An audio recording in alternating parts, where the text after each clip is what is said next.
Hello, I am here at Epcot for the very final day of the Festival of the Arts. Gonna walk around, see what there is to see before everything goes away at the end of today in preparation for next week for the Flower and Garden Festival starting, I believe, March 1st. It's very bright, walking into the sun. That's fine. There seems to be a giant fountain here, which I've never noticed before. This must definitely be new for the festival.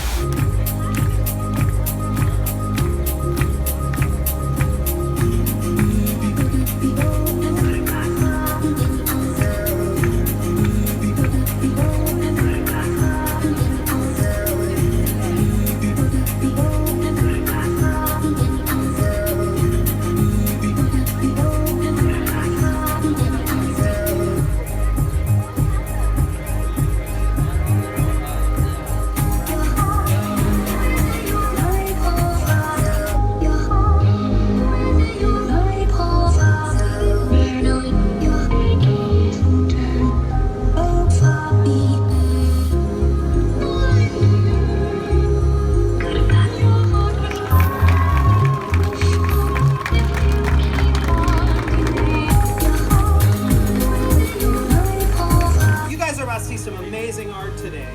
If you go through any of these khaki tents that you're going to see peppered throughout the park today, you're going to see some of the most amazing Disney art you've ever seen. And you can go in, you get close to it, you can touch it. No licking or kissing, please. But it's some of the best artwork you'll see. So I encourage you, anytime you see one of those khaki tents, feel free to go right up inside. My name is Fyshwick, and I've been painting since I was 7. But people ask me all the time, how can you paint so fast? And I tell them it only takes 40 years. And there's a secret to it, and I'm going to give you guys that secret. Practice. That's it. There is no other secret. It's years and years of practice, but I love it. I'm passionate about art. I grew up on a farm in Ohio, and I got to draw the animals all the time. So I grew up growing up drawing and painting all the time. So guys, thanks so much for having me here at Epcot. We're going to move the painting right over here underneath this green umbrella. If you want to get some photographs or a hug, or if you want to take this mess home with you today, everything's for sale. That one, it's kind of like ginger ale. So two things over here. One, this is for Flower and Garden. It's already here in preparation for next week, and it's looking awesome, very vibrant and colorful. And then also right over here, this giant mosaic. I guess that's the word, mosaic. This has been in process for the entire duration of the Festival of the Arts, and it looks like it's finally done. Just got my picture back there for the very final day. That's a good photo op. So it's interesting because I came over here by the Mouse Gear Interventions East kind of bypass to test track. This over here is completely closed off, and it looks like it's because they might still be working over here. This isn't as vibrant as its brother or sister over there. It looks like they still have a couple things to maybe, but then again, I don't know. Maybe it's just this purple patch here that doesn't look like it's all in yet, but it still looks very pretty over here, and I'm excited to see what it looks like when it's done.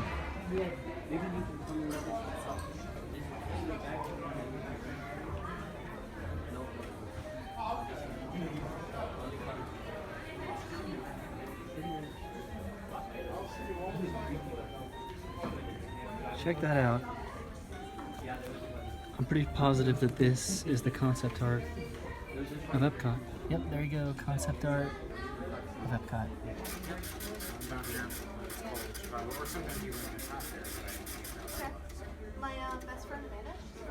This is a much bigger version of the one that's replicated throughout the park. I don't know if this is an original or if it's a duplicate. I'm gonna assume it's an original because he signed it.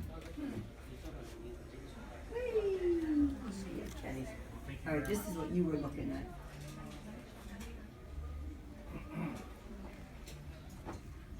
I wonder if he's the one.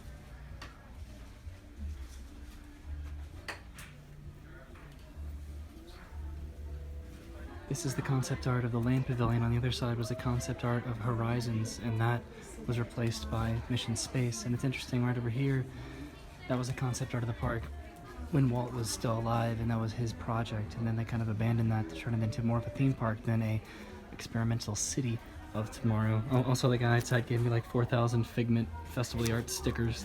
Might hold on to these, you never know what's gonna happen. Over here, this is World of Motion, which is not here anymore. That was replaced by Test Track and then Test Track 2.0. So that was the work of Herbert Ryman. Over here is the work of Mary Blair. Over here, these paintings make me think that she did more abstract work, but then over here, these are more actualized, realized paintings. So it looks like she dabbled in a lot of stuff.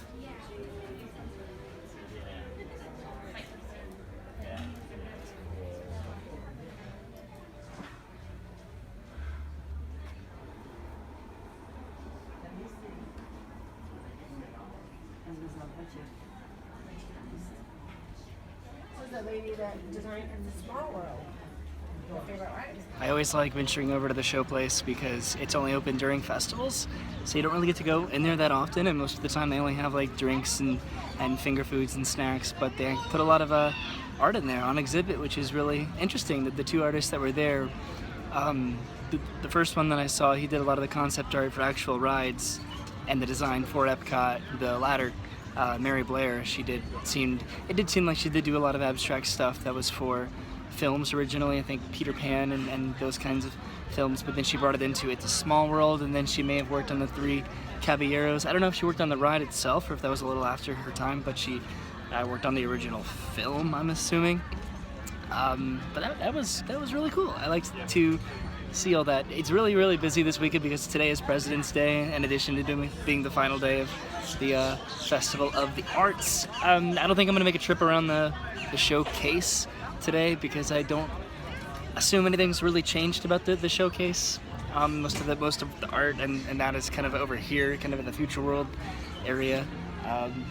So that was kind of cool to see. I'm gonna venture back over to Innovations West.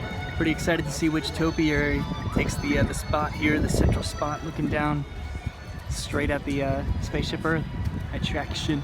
Okay, over here by Figment is the first topiary that I've seen today, getting ready for the flowering garden. We have Sorcerer Mickey, the ostriches, the dancing hippos. This was here last year, but it's good to see it back.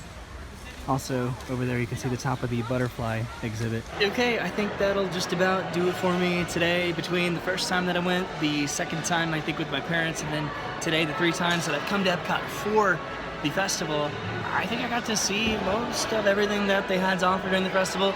I approved a lot. I think it's a very awesome contribution to the festivals that they have here, and a very good time of year during kind of a non-peak time that they turned into kind of a peak time for them.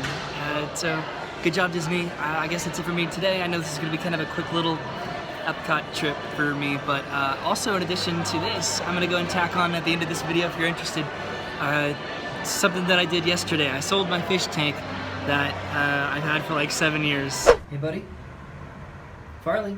So I don't know how this is gonna fit in terms of relevance to my life and the videos that I upload ever, but I wanted to share this moment with you guys real quick. Today is a weird day. I put my fish tank on Craigslist, the fish tank that I've had for almost 7 years now, that I got in my freshman year of college back in 2010, and now it's 2017. This fish tank I have taken everywhere with me. It was in my house for 3 years in Gainesville, almost 4. I brought it down to Orlando. When I moved from Gainesville to Orlando, which it was still such a pivotal point in my life, and I fit everything that I owned in one car trip from Orlando to Gainesville, or from Gainesville to Orlando. And I you know, if you go back and watch that vlog, you can see how stuffed my car was, and I fit this entire fish tank in my car. My car still has rips at the seams, the top of the car, where I tried to fit this thing in there, maxed out in terms of the things that I could put in the car. I'm getting repetitive, but I'm selling it on Craigslist. People are coming to pick it up in about 10 minutes, and I'm sad. I'm very sad. I'm sad because I'm not getting a very good price for it, but I'm also kind of relieved because I've been neglecting it, and you know, it's time. You know, it's a fish tank, and it takes a lot of maintenance, and 7 years is a long time to keep up with something every day, every morning, and every night. And I've put a lot of money into it. Let me show you. Those are my shoes and my belt. I'm not selling those, but these are all the rocks. When I got the tank, it originally came with dirt at the bottom of the tank, and then it came with this log, and then those rocks over there. And it was a very big hassle to clean and fill up because there was dirt at the bottom. So dumped it all out, cleaned it, bought all these rocks. This is like, I don't even know how many pounds of rocks, probably 25. That was expensive. put those in there. My filters, I've complained many a time about those filters because they sucked up my fish and they killed them. So I bought brand new filters down there. My bubbler was really, really loud. I I bought a new bubbler because the other one was really loud and it was annoying, and this one's fancier and better. Right here, this was a scorch mark because the last temperature, I don't even know what you'd call that. The last one of those that I had, I was cleaning the tank and then it leaned up against here and then it just kind of burned a hole right through the top of the tank. And speaking of that, that's brand new. That's something I bought because I put the tank outside and it was cold and I could tell the fish were not really happy about it. So I bought a brand new temperature thing. I bought all these plastic plants. I bought artificial, plants here. I have down here Squidward and SpongeBob and all his little related things. All these, goodness gracious, there's so many things. I bought a brand new light for the top of this. This helped me clean the tank. Over here on the side, all the various things that I use to keep everything alive and functioning and happy. It's weird, this is emotional for me to get rid of this. I've just had it for so long, and I brought it everywhere. And every apartment that I've gone to, it's been a hassle, a major hassle to transport and bring with me in terms of cleaning it out, putting it in the car, bringing the fish, trying to keep the fish alive, which never worked. This is all I'm keeping over here, this one little tank, this glass thing, unless I need to, or in case I want to keep one little, fish at one point. The food, some cleaning stuff, a net, and then this little tiki guy. And that's it. That's all I'm keeping out of all of this.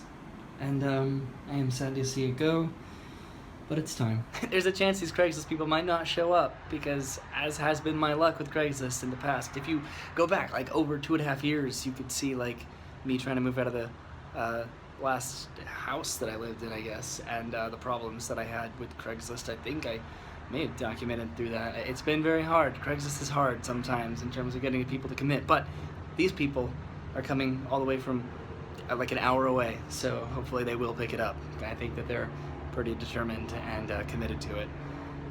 Okay, that's it. That's me talking about my fish tank. Also, this is actually a vacuum cleaner, which sucks because it's broken, so it doesn't suck. And then Farley just ran away. Farley. All right, I'm done. They're probably gonna be down here. I need to take this downstairs, and that weighs probably 4,000 pounds. So yeah, that's gonna be nice. There it goes. Bye-bye, tank.